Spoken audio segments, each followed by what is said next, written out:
Hi there, this is Martha Fraser, and today I'm going to talk to you about blood sugar balancing. So, what is blood sugar balancing? So, every day we eat food when we're hungry, and sometimes we forget that this food is actually the fuel for our bodies. So, the food is converted into glucose, and this is the fuel that our bodies run off. So, every day you are regenerating, and even right now, your body is regenerating your tissues, your cells. So, 2 million of your blood cells are regenerated in a second, and these must be replaced. And they're replaced using the nutrients that you get from your food.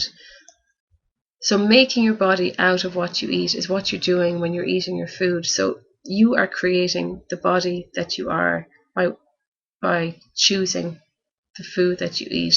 So when you choose healthy food, you get a healthy body, and when you don't, it's fairly obvious you get an unhealthy body.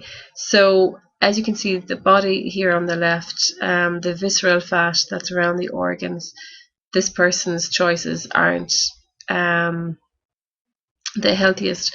So it's really important to conceptualize that we are what we eat, but even better, I think, is that we are creating ourselves from the food that we're putting into our body.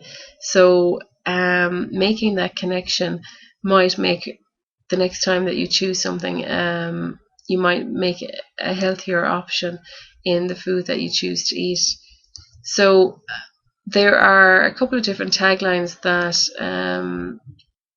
that fall under digestion, and not taglines, a couple of different phases of digestion that fall under the tagline of digestion, actually, if you want to put it that way. So digestion, metabolism, assimilation, and elimination. So these processes are very important, and we need to make sure that they're optimal within your body to make sure that you have a healthy body. So digestion is the breakdown of food. Metabolism is either the storage of glucose, or the breakdown of nutrients in your body to create glucose.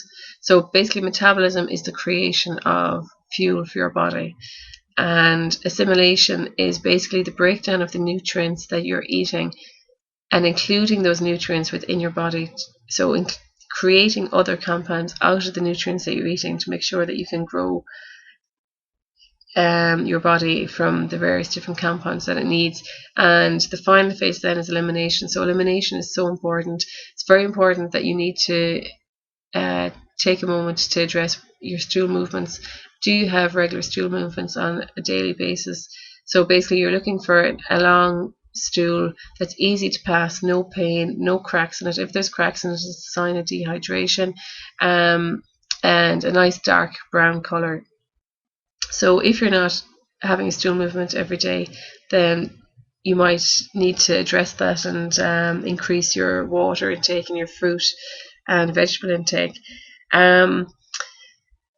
So the other thing is that if you don't have regular stool movements, that stool is being lodged within your colon, and the toxins that you're trying to eliminate are possibly being reabsorbed. Our bodies are designed to reabsorb toxins from the stool movements. So again, more reasons to make sure that you are eliminating every day. So as you can see here from this image, there are a lot of processes going on in your body, and you need the nutrients to make sure that these processes happen. And again, if, for example, you're the type of person that is buying, all organic veg and meat and really spending a lot of money on your diet, unless these processes are working 100%, or not even 100%, but optimally, then some of this money might be money down the drain, because you're not absorbing, you're not assimilating, you're not getting the nutrients from your body. So if you have, for example, digestion issues, if you have wind, if you have bloating, or if you have any other symptoms that you do feel your digestion is under pressure, then you need to address those and get those fixed so that you can go on to increase your health.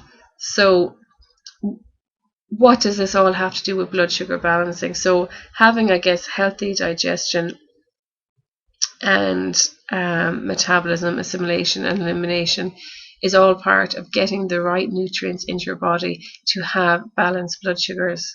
So when we eat refined sugars, we get this red graph here. We get this red wave. It goes up on a high and down on a low. And what we want is we want the green graph there. We want to eat some food. We want to get the sugars. We don't want to get too much. We don't want to get too little. It's a bit of a Goldilocks story where you just want to get the right amount so that when it comes to the next meal, you feel, yeah, I'm hungry now. I could eat my lunch, instead of, if you had the red graph, you'd be like, oh my God, I'm coming from a low, I'm really starving, and I need to get my blood sugars up. So that's what your blood sugars is all about, basically. Eating food that will balance you throughout the day. So what causes imbalances in blood sugars?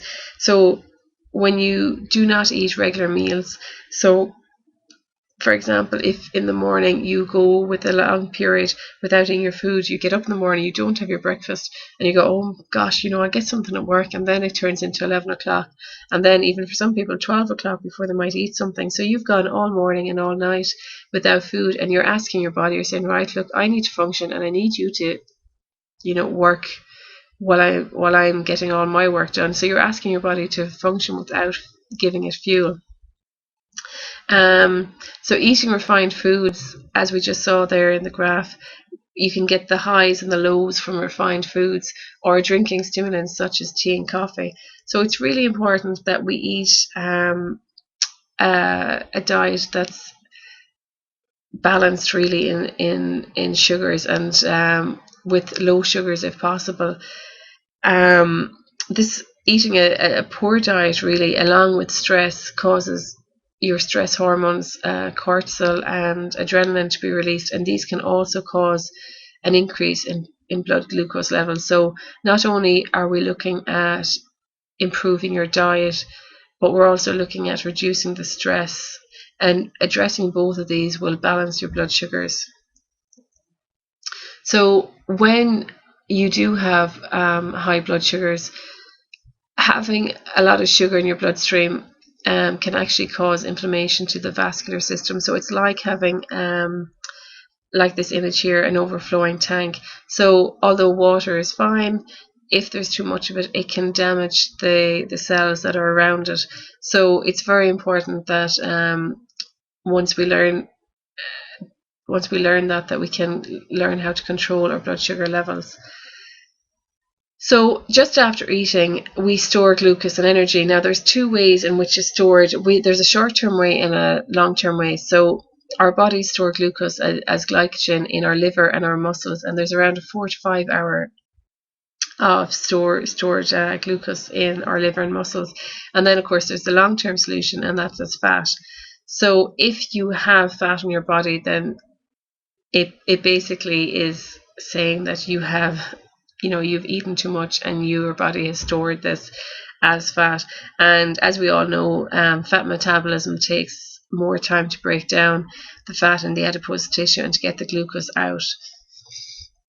So just this little graph here, this little image here, sorry, I don't want to get into the complications of how your blood sugar is released, but I just want to go through the flow. So your blood sugars, it's a negative feedback system. So when you have a low blood sugar, there's a hormone that's released from your pancreas called glucagon, and that stimulates your liver to break down glycogen. And glycogen is basically stored glucose. And so glycogen is then converted into glucose, and that's released into the bloodstream. So when your blood sugars then become high again, that stimulates the release of insulin, and insulin is released from the pancreas, and that stimulates the formation of glycogen. So glucose is converted into glycogen, and it also allows the uptake of glucose into the cells. So then there's less glucose in the bloodstream, and then the other system then kicks back into action. So it's basically like a seesaw between your blood sugars being balanced and the release of insulin and the release of glucagon. So these are the two hormones that are really important in blood sugar balancing. So as I said, it's like a seesaw between metabolism. So it's the growth, it's the formation of glycogen and fat cells when insulin is released, and then catabolism, it's the weight loss or the breakdown, if you want to call it that. When your blood sugars are low, it's the breakdown of glycogen and other nutrients in your body to form glucose. So basically, when you don't feed your body has to go through catabolism. So it needs to get fuel from somewhere else. So it breaks down glycogen and other. I'm not going to go into the complicated side of the other stuff that it breaks down, but it breaks down glycogen and other nutrients to form energy for your body. So this is why basically it is very important when I say, you need to eat your 3 meals a day, you need to eat your 2 snacks, because you're basically keeping your blood sugars balanced. And when you don't, then there's an imbalance of these 2 phases of metabolism, and you want to keep them balanced basically, because if you don't keep them balanced, then your blood sugars are going to become imbalanced, and that causes an offset and of a domino effect of different systems within your body. So balancing blood glucose is about balancing your blood sugars between meals.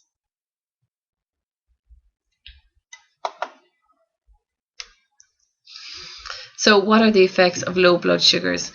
So hypoglycemia is basically the same words for low blood sugar levels. So irritability, dizziness, fatigue, PMS, and anxiety, and the release of stress hormones can cause symptoms of panic attacks also. So further dips in blood sugar will increase the adrenaline workload as well, and your adrenals are probably already under a lot of stress. So basically, if you identify with any of these symptoms, then you can address this by simply, having your 3 meals a day, having your 2 snacks, and eating the right foods. So I just wanted to show you quickly this image here, although it's quite small, that I'm not too sure if you can even read that, but having low blood sugars can offset various systems in your body. So your thyroid, your hormones, and that's your male and female hormones as well. So this is for men and women, and it can just have an incredible effect on your whole body, leading to obesity, cardiovascular disease, type 2 diabetes, female and male dysfunction, and it's just incredible. I might actually create a small video on this chart and just talk you through it. I don't want to get into the complications of it, but when I say to eat 3 meals a day and 2 snacks, you don't realize the amount of stuff that is depending that you eat those 3 meals and 2 snacks. So if you want your body to work right, then you have to eat right, okay? So again, it is really important that you relax. As I said earlier, stress can also add to the imbalance of your blood sugar levels and can cause an increase in inflammation within your body. So bringing relaxation into your body on a daily basis, whether it's just 5 minutes taking some deep breathing, it's really important. And when you say you don't have time to relax, that's probably the time that you most need to relax. So try and use that as a red flag.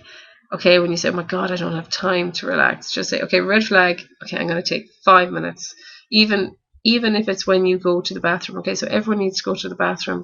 Why not try some deep breathing while you're going to the loo? So try and multitask, okay? So so choosing the right foods for optimal metabolism is really important.